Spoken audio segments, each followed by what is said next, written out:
The crimson sky of Kepler 442b burned with the glow of orbital bombardment as Colony Director Kim Tae-jun pressed his palm against the reinforced viewport of Command Center Alpha. Below, emergency sirens wailed through the settlement's twisted, metal corridors where 50,000 souls had made their home among the stars. The metallic taste of fear filled his mouth as he watched the alien ships tear apart everything they had built. 7 years. 7 years of backbreaking work to establish humanity's first real foothold beyond the solar system.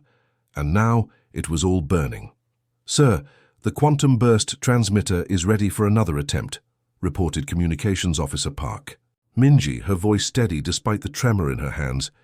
The young woman had been sending desperate messages toward Earth for 3 days straight, each transmission burning through their dwindling power reserves. Dark circles under her eyes told the story of sleepless nights spent pleading with the void. Tae-jun turned from the window where 3 massive alien dreadnoughts hung like predatory insects against the starfield. Each ship was easily 5 times the size of their largest transport vessel, their hulls covered in strange organic-looking armor that pulsed with sickly green light. The Vex Consortium had arrived without warning, their ships bristling with weapons that reduced their mining stations to slag within hours. "Send it again," he ordered, knowing the futility. Earth lay 1,200 light-years away, and even quantum burst communications took months to cross such distances. The recent solar storms back home had disrupted long-range arrays for weeks. According to their last regular transmission, the command center shook as another plasma bombardment struck somewhere in the residential district. Emergency lights flickered, casting eerie shadows across the faces of his staff. These weren't soldiers. They were scientists, engineers, farmers, teachers. People who had volunteered to build a new world, not fight for their lives against nightmare.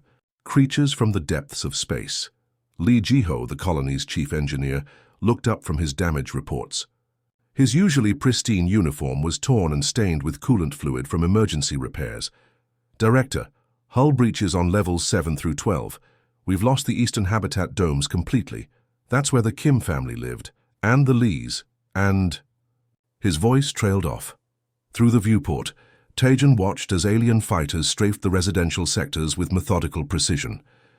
The creatures piloting those craft moved with insectoid efficiency, their ships darting between the colonies, towers like mechanical wasps. Each pass left burning craters where families had lived, worked, dreamed of a future among distant stars. The playground where children had laughed just yesterday was now a smoking ruin. "Status on the evacuation shelters?" Tae-jun asked, though he dreaded the answer.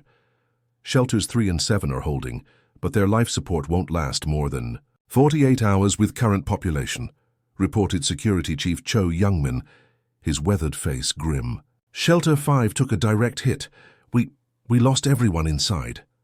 Tae-jun felt something break inside his chest. Those weren't just statistics. They were people he knew. Mrs. Park, who ran the hydroponics lab and always shared her homegrown tomatoes. Little Soo-hyun, who drew pictures of Earth animals she'd never seen. Dr. Shin, who delivered half the babies born on this world. "How long do we have?" Tae-jun asked, his voice barely above a whisper.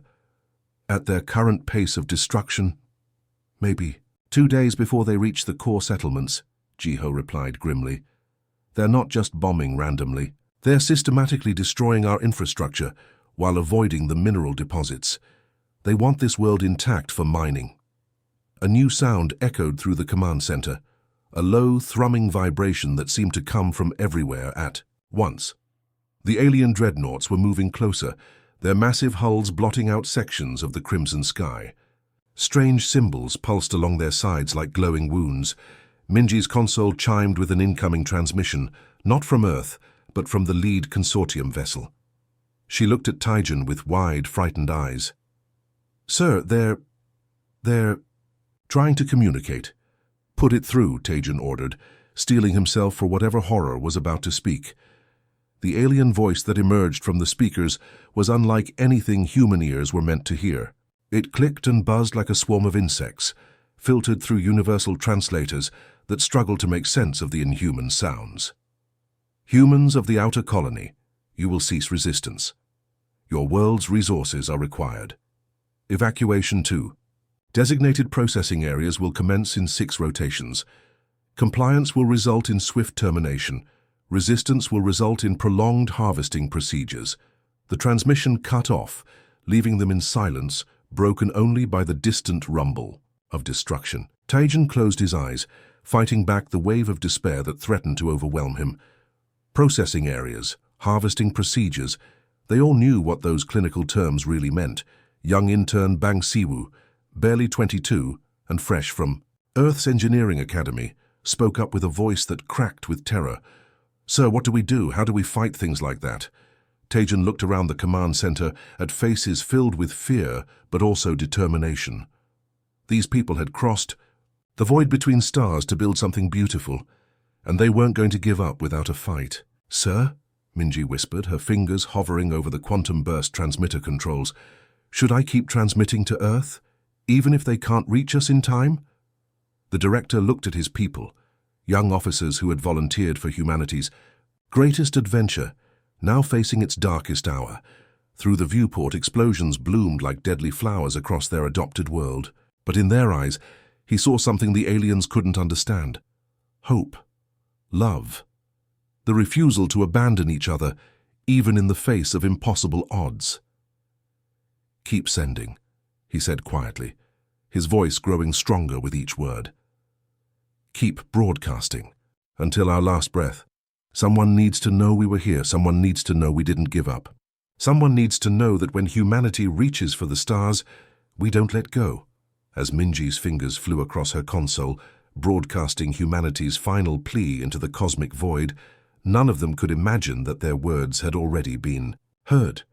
1,200 light-years away, receivers were tracking their desperate signals, and an impossible response was already racing through the darkness toward them, carrying with it the full fury of a species that had just learned their children were in danger.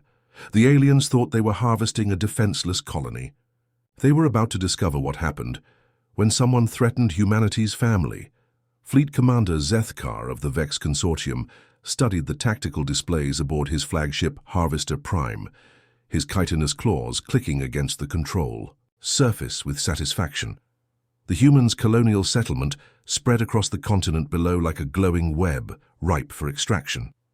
His three-species alliance had perfected this operation across dozens of worlds, and this backward human colony would be no different. The bridge of Harvester Prime hummed with alien efficiency. Insect-like Vex technicians scuttled between workstations, while reptilian consortium navigators plotted extraction routes. At the center of it all, Zethkar's massive form dominated the command throne, his 6 arms manipulating holographic displays that showed every detail of the human settlement below. "Commander," his tactical officer reported, compound eyes reflecting the glow of sensor readouts, "we've intercepted more of their distress transmissions. They continue broadcasting toward their origin system with increasing desperation." Zethkar's mandibles clicked in amusement, a sound like breaking bones that sent shivers through the younger crew members, still calling for help that will never come. These mammals are so predictably emotional. What does our intelligence say about this? Earth. The holographic display shifted to show archived human broadcasts and military records captured from deep space monitoring stations over the past century. Grainy footage flickered to life showing human conflicts, crude chemical explosives, primitive projectile weapons, fragmented nation-states constantly warring among themselves. Ancient footage showed humans fighting with metal sticks and throwing rocks at each other. "A divided species, Commander," the intelligence officer confirmed, his serpentine head weaving as he spoke. "Multiple competing governments, limited spacefaring capability. Our latest intelligence suggests they only achieved basic fusion propulsion 50 cycles ago. Their fastest vessels would require centuries to reach this system, assuming they possess the resources for interstellar military operations, which they clearly do not." The display showed more intercepted Earth transmissions, entertainment broadcasts featuring humans fighting each other over trivial resources, news reports of their constant internal conflicts, and technical specifications of their laughably primitive spacecraft. Ships that could barely reach their own system's outer planets, let alone cross the void between stars. Zethkar nodded with satisfaction, his massive head bobbing like a grotesque puppet. The consortium had studied every spacefaring species in this galactic sector over the past millennium. Humans were newcomers, barely capable of establishing this single distant colony, through what their intelligence suggested, was sheer luck rather than technological advancement. Their homeworld remained fractured by internal conflicts, their technology decades behind true spacefaring civilizations, like the hegemony or the crystal quartz. "Continue standard extraction protocol," he ordered, his voice carrying the authority of 1,000 conquered worlds. "Sweep the population centers first. Their industrial facilities contain useful metals and rare earth elements. The human specimens can be processed for biological compounds. I hear their neural tissue has interesting properties." Below on the planet's surface, his ground forces advanced through the colony's outer districts like a mechanical plague. The alien warriors moved in perfect coordination. Vex shock troopers with their razor-sharp limbs, consortium heavy units with plasma cannons grafted directly to their arms, and the dreaded harvester drones that collected biological samples. From anything that moved, the human defenders fought with desperate courage but laughably primitive weapons, chemical propellant firearms that fired small metal projectiles against plasma cannons that could melt through reinforced steel, wheeled vehicles that crawled along the ground against gravitational displacement craft that could hover and strike from any angle. Sub-Commander Vexenari coordinated the surface assault from her command walker, a spider-like mechanical beast that crushed human defensive positions under its massive legs. Her voice crackled through the communication system with predatory satisfaction. "Resistance is minimal, Fleet Commander. These humans lack coherent military doctrine. They fight as isolated groups rather than coordinated units. We've encountered primitive explosive devices they call grenades and projectile weapons they call rifles. Pathetic." "As expected from a fractured species," Zethkar replied, watching surveillance footage of human defenders being systematically eliminated. "Their broadcasts to Earth grow more desperate by the hour. Let them waste power on hopeless transmissions. Soon there will be no one left to send messages." The consortium's cultural analysts had studied human psychology through intercepted entertainment broadcasts over the decades. Individual heroism, emotional decision-making, inability to unite under pressure, classic traits of species that never evolved beyond their home systems. Their fictional stories always featured lone heroes fighting impossible odds, a clear sign of their inability to think strategically as a unified force. "Sir," the communications officer interrupted, his voice carrying a note of confusion. "We're detecting unusual quantum fluctuations at the system's edge. Long-range sensors show anomalous readings." Zethkar barely glanced at the displays, more interested in the tactical readouts, showing his forces systematically dismantling human resistance. Asteroid debris or cosmic radiation. These outer systems always have unusual readings. Continue operations. "But Commander, the quantum signatures are—" "I said continue operations," Zethkar snapped, his voice carrying enough venom to silence the bridge. "Focus on the task at hand. These humans will be processed within 2 rotations. Below, the human colony burned under alien assault. Residential districts erupted in flames as plasma bombardments turned homes into craters. Above, the consortium. Fleet maintained orbital bombardment, systematically destroying infrastructure, while preserving valuable mining sites and resource deposits. It was textbook resource extraction, efficient, methodical, inevitable. The alien commanders watched with professional interest as human evacuation shuttles tried desperately to reach orbit, only to be swatted down by consortium fighters like insects. Each explosion represented dozens of human lives, but to the consortium they were merely biological resources being wasted through poor planning. "The humans are attempting to evacuate their young to the northern continent," reported a scanner technician. "Should we allow them to exhaust themselves in futile escape attempts?" "Let them run," Zethkar replied with cruel amusement. "Fear makes the neural tissue more potent. We'll collect them all eventually." What they didn't know was that their communications about easy prey and primitive resistance had been intercepted by Earth's deep space monitoring network. Advanced listening posts positioned throughout human space had been tracking consortium transmissions for months, building a complete picture of their technology, tactics, and most importantly, their arrogance. The quantum fluctuations at the eye. System's edge weren't cosmic debris or radiation storms. They were the leading edge of humanity's response, ships that used technology the Consortium couldn't even detect properly, let alone understand. And the Vex Consortium was about to learn that their intelligence about Earth was 1,200 light-years out of date. While they had been studying ancient human broadcasts and primitive spacecraft, humanity had been developing capabilities that would make their current assessment look like children playing with toys.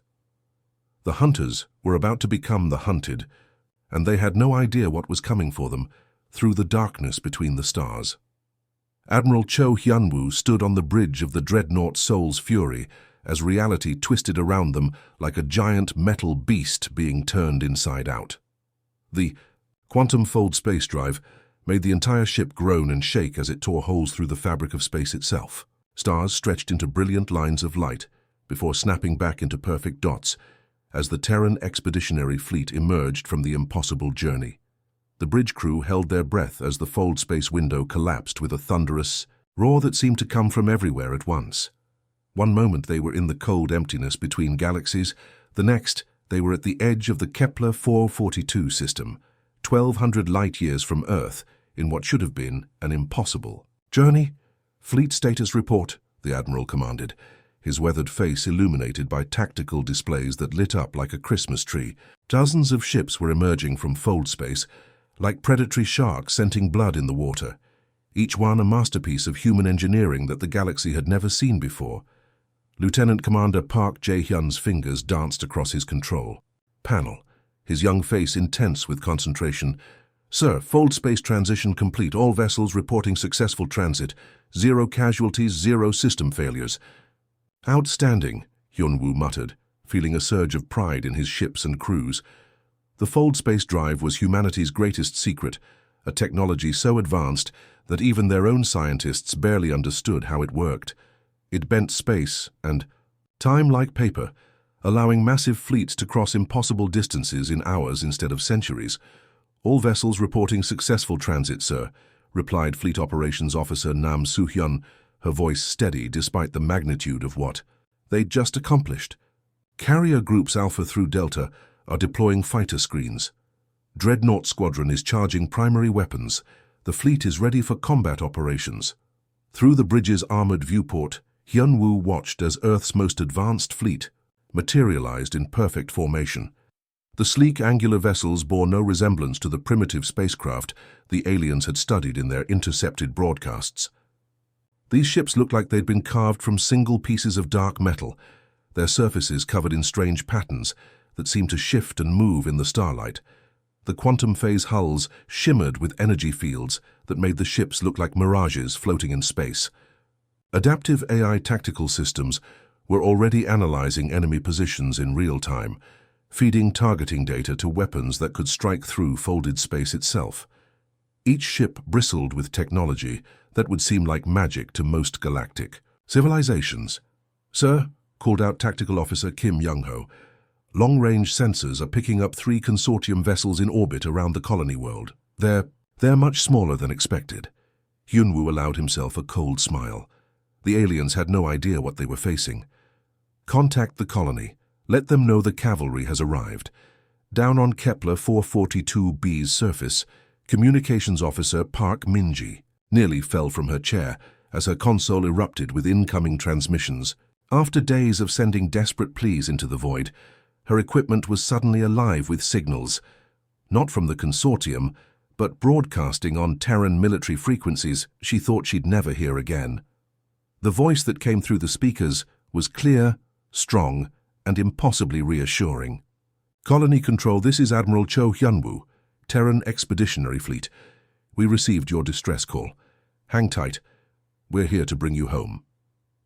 Director Kim Tae-jun stared at the tactical display showing dozens of massive energy signatures at the system's edge, each one representing a warship larger than anything in the colony's database. His hands shook as he tried to process what he was seeing. That's impossible," he whispered. "The distance, the time required. How did they get here so fast?" Engineer Lee Ji-ho looked up from his sensor readings, his voice filled with wonder and disbelief. Sir, those aren't the patrol ships from our old records. These are full battleships, maybe even bigger. I'm reading quantum entanglement weapon. Signatures, phase shift capabilities, energy shields that operate on principles I don't even recognize. This is technology we didn't even know existed. The young engineer's hands moved frantically across his console, pulling up data that made no sense according to everything they knew about human space capabilities. Sir, some of these ships are reading as over 2 kilometers long. That's impossible.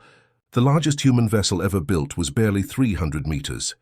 Above the planet, Fleet Commander Zethkar watched in growing alarm as his long-range sensors finally resolved the approaching human fleet. What his computers were showing him couldn't be real. The primitive species they'd dismissed as barely capable of interplanetary travel was fielding warships that dwarfed consortium vessels, armed with weapons his computers couldn't even classify. "How is this possible?" he demanded, his voice rising to a screech that made his bridge crew flinch. "Our intelligence showed them as fragmented primitives fighting with chemical explosives and metal projectiles." His tactical officer's compound, eyes were wide with terror as more sensor data flooded in. "Fleet Commander, the human vessels are deploying an attack formation. They're ignoring our numerical advantage completely. It's like they don't consider us a threat at all." Subcommander Vexenari's voice crackled through the communication system from the planet's surface, filled with confusion and growing fear. "Fleet Commander, my ground forces are reporting impossible energy readings from orbit. The humans, their ships are doing things that shouldn't be possible." The lead human dreadnought opened communications on all consortium frequencies. The signal so powerful, it overrode their security protocols like they didn't exist. Admiral Hyunwoo's voice carried the cold authority of a species that had just demonstrated they could cross impossible distances to protect their own. "Vex Consortium vessels. This is Admiral Cho Hyunwoo of the Terran Expeditionary Fleet.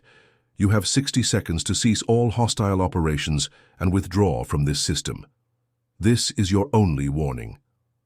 Zethkar's mandibles clicked nervously as he stared at the tactical display showing human vessels that seemed to flicker in and out of existence, their quantum phase hulls making them nearly impossible to target accurately. His 3-ship fleet suddenly looked pathetically small compared to the armada humanity had brought to bear. "Commander," his navigation officer whispered, "recommend immediate withdrawal. These vessels, they're using technology centuries ahead of our own." But retreat would mean admitting to the Consortium Council that he'd been driven off by supposedly primitive prey. It would mean acknowledging that their intelligence had been catastrophically wrong. It would mean the end of his career, and probably his life. "All ships attack formation," he ordered, his voice cracking with desperation. "We cannot allow word of this defeat to spread. If these humans have such capabilities, the entire consortium hierarchy will collapse when word gets out."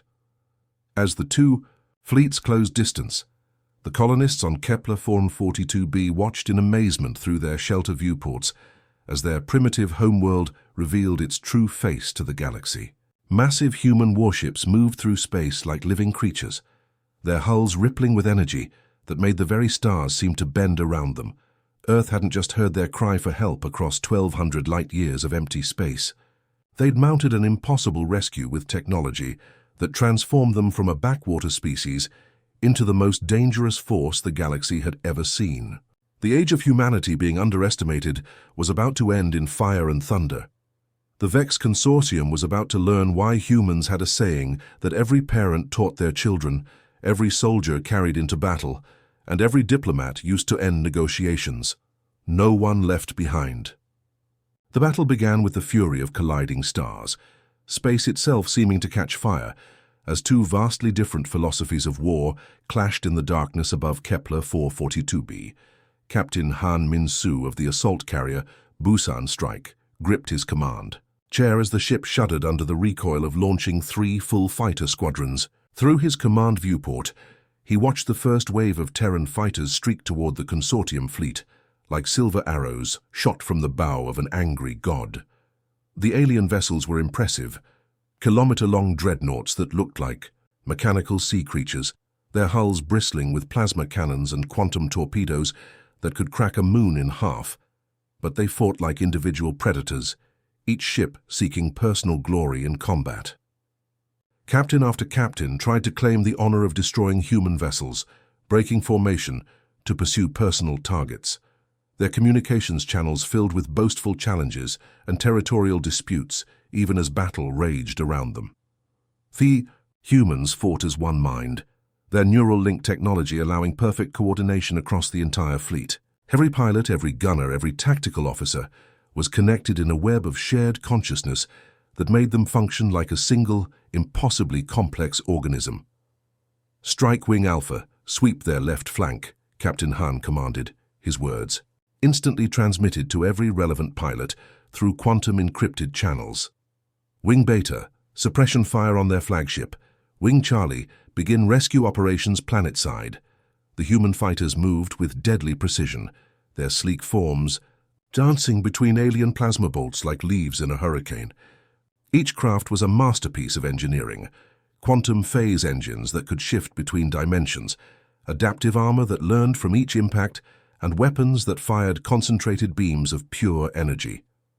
Lieutenant Cho Sujin dove her fighter through a storm of alien fire, her craft's AI calculating trajectory and timing with inhuman precision. "Fox 1, engaging consortium heavy cruiser," she reported, her voice calm despite pulling 9 Gs in a spiral dive that would have crushed an unaugmented human.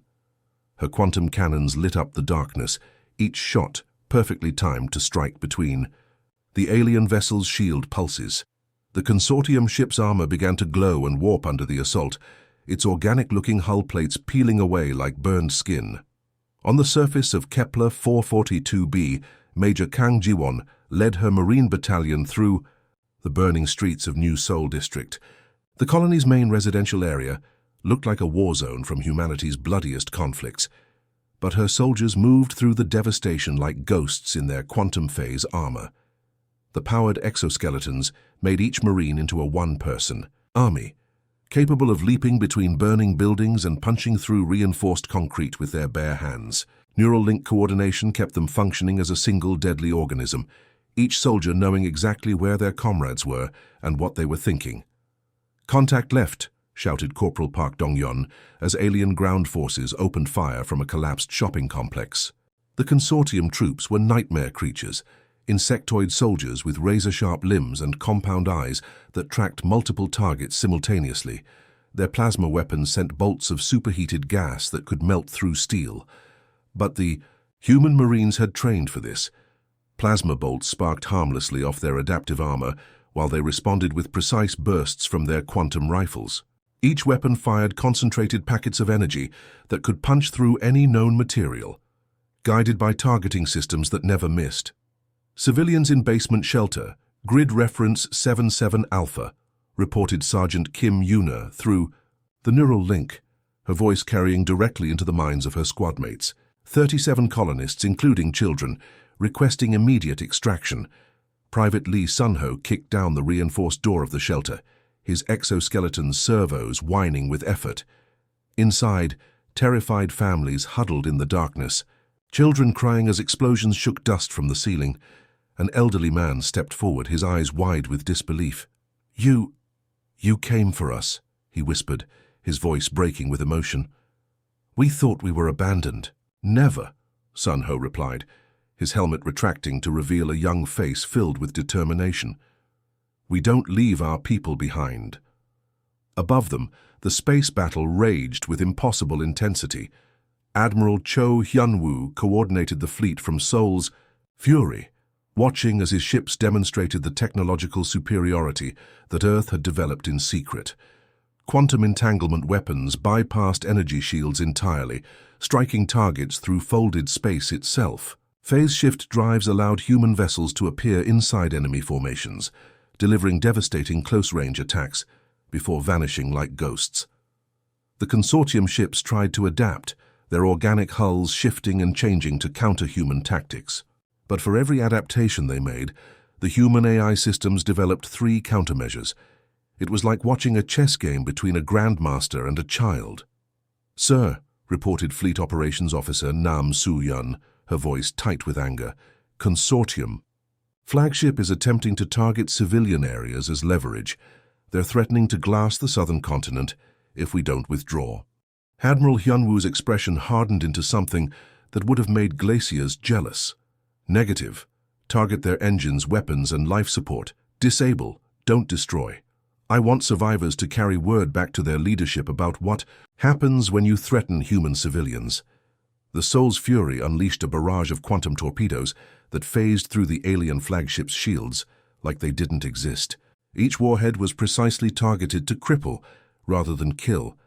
A surgical strike that left the massive consortium vessel tumbling helplessly as its weapon systems went dark and its engines failed.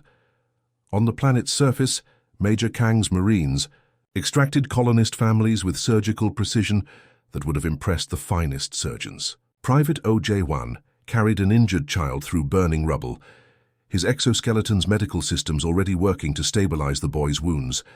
The child looked up at him with eyes full of wonder and whispered, "Are you an angel?" "Just a Marine kid," J-1 replied with a gentle smile. "But we're here to take you home."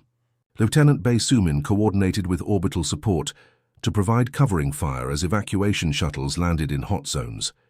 Each shuttle was a flying fortress, its hull designed to withstand direct hits from consortium weapons while carrying dozens of refugees to safety.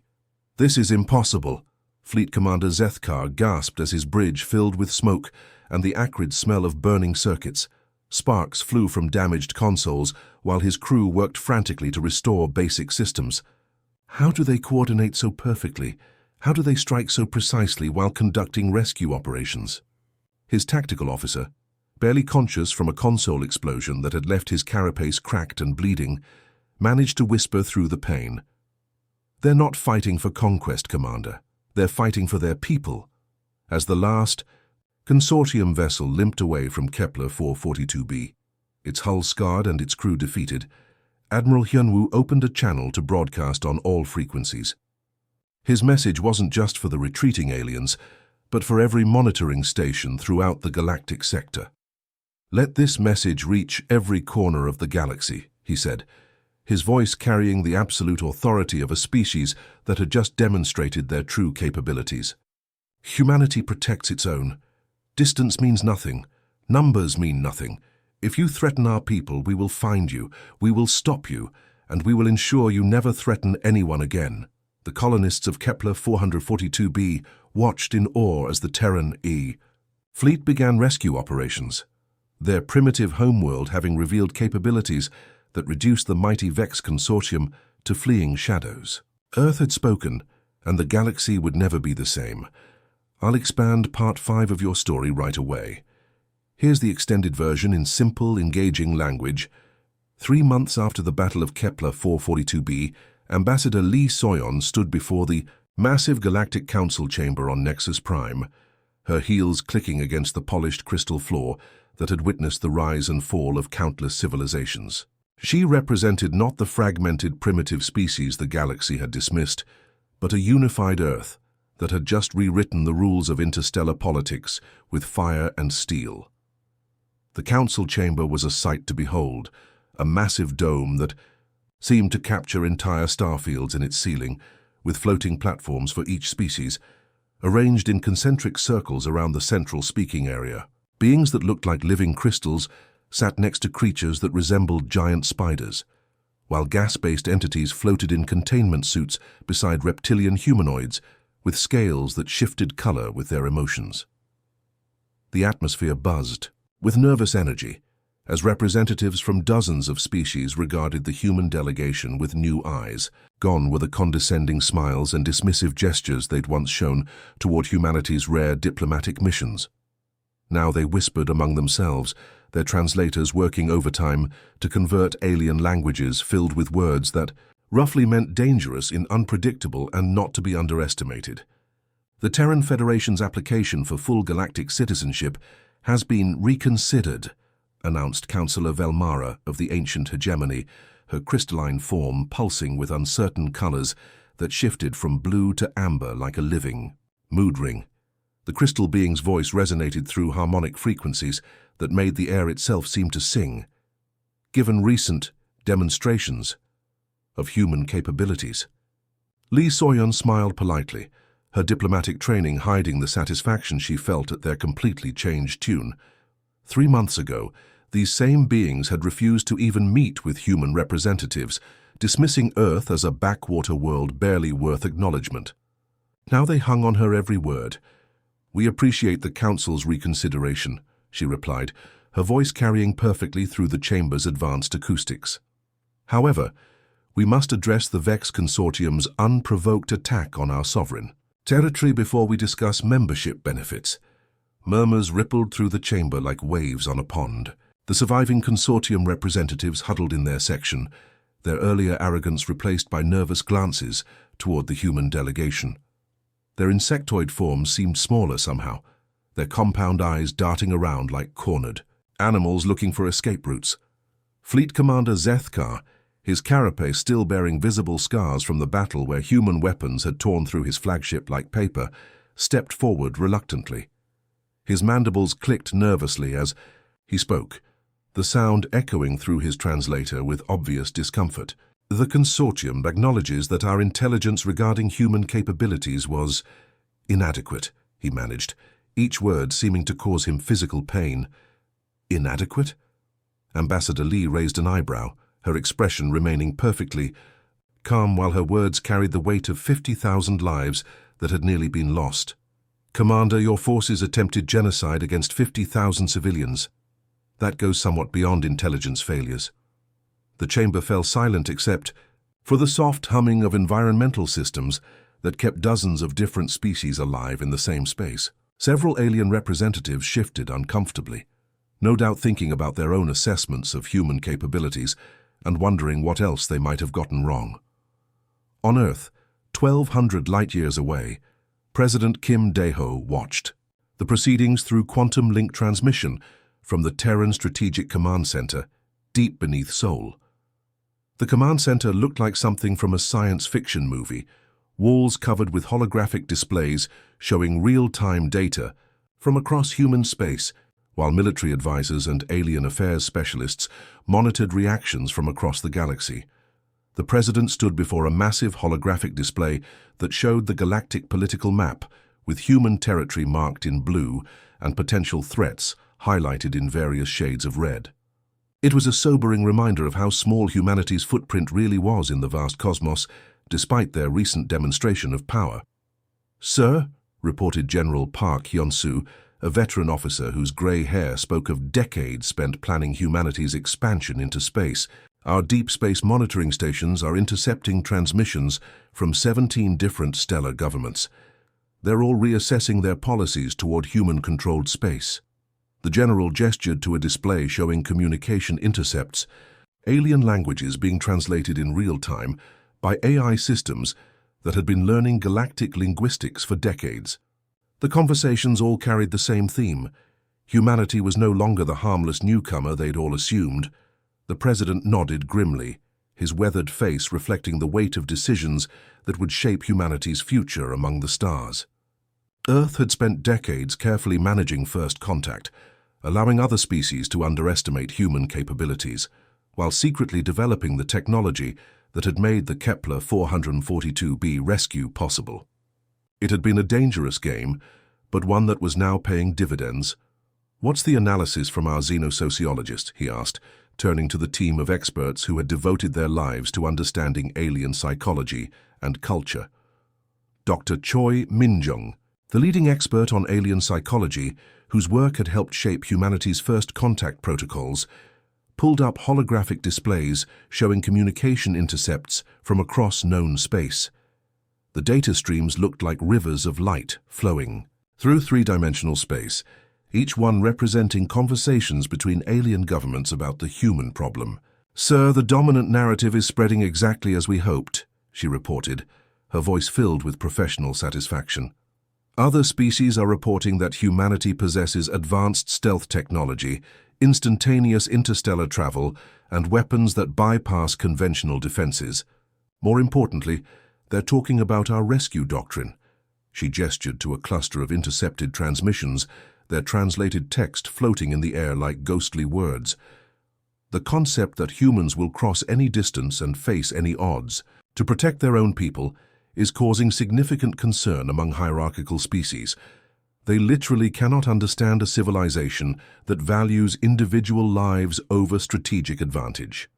Back on Nexus Prime, Ambassador Lee continued her address to the Galactic Council, her words carrying the authority of a species that had just demonstrated they were nobody's prey. The Terran Federation wishes to make our position absolutely clear. We will not tolerate attacks on human colonies, human civilians, or human interests. Distance is not a factor. Time is not a factor. We will respond to any aggression with overwhelming force. Councillor Theiss of the Serpentine Alliance, his reptilian features betraying deep concern, as his scales shifted from green to a nervous yellow, raised a clawed hand that trembled slightly. Ambassador Lee, surely the Terran Federation understands that conflicts over resources are normal in galactic politics. Normal for you, perhaps, Lee replied coolly, her tone suggesting that normal wasn't necessarily acceptable. Humans operate under different principles. We don't abandon our people. We don't calculate acceptable losses based on distance or difficulty. When someone threatens our family, we respond accordingly. The word family sent ripples of unease through the chamber, like a stone dropped in still water. Most galactic species operated under strict hierarchical structures, where individuals could be sacrificed for larger goals without a second thought. The idea of a species that would cross impossible distances to save any member of their community was both inspiring and terrifying to beings who had spent millennia calculating the acceptable cost of lives. High Counselor Zerion, an ancient being whose species had dominated galactic politics since before humans discovered fire, leaned forward, with new respect in his ancient eyes that had seen civilizations rise and fall. His voice carried the weight of eons when he spoke. The Council recognizes that humanity has exceeded previous assessments of your civilization's capabilities, he admitted, each word carefully chosen. What are your terms for the consortium? Incident, Ambassador Lee smiled, knowing that billions of humans across dozens of colonies were watching this moment through quantum link broadcasts. This was the moment when humanity stepped onto the galactic stage, not as supplicants begging for acceptance, but as equals demanding respect. Full reparations for damages to Kepler 442b, complete withdrawal of consortium forces from human-controlled space, and a formal guarantee that no galactic government will target human civilians as leverage in future disputes. And if these terms are refused? Asked Councillor Velmara, her crystalline form pulsing with colors that suggested she already knew the answer. Then the galaxy will learn more about human capabilities, Lee replied simply, her smile never wavering even as her words promised consequences that would shake the foundations of galactic civilization. The message was transmitted across known space within hours through the galaxy's quantum communication network. Humanity wasn't just another minor species struggling to establish itself among the stars. They were a unified force that could appear anywhere, anytime, with technology that made previous assessments laughably obsolete. On Kepler 442b, now rebuilt and fortified with orbital defense platforms that bristled with weapons that could crack moons, Director Kim Tae-jun stood once again at his viewport. But instead of alien dreadnoughts threatening his people, the sky showed the sleek forms of Terran patrol vessels maintaining a permanent presence. His colony had become the symbol of humanity's promise. No one left behind. Communications Officer Park Minji, now promoted to Colonial Defense Coordinator, monitored the quantum communication networks that connected human space like a vast nervous system. Daily reports came in from across the galaxy, species that had once ignored human diplomatic overtures, now requesting formal meetings, trade agreements that had been stalled for years suddenly approved, and most importantly, no further attacks on human colonies. The galaxy had learned a simple lesson that would echo through history. Humanity protected its own, regardless of cost or distance. And in a universe where most species calculated acceptable losses and strategic retreats, that absolute commitment to their people made humans the most dangerous force in known space. The age of humanity being underestimated was over. The age of humanity being respected had begun. The end.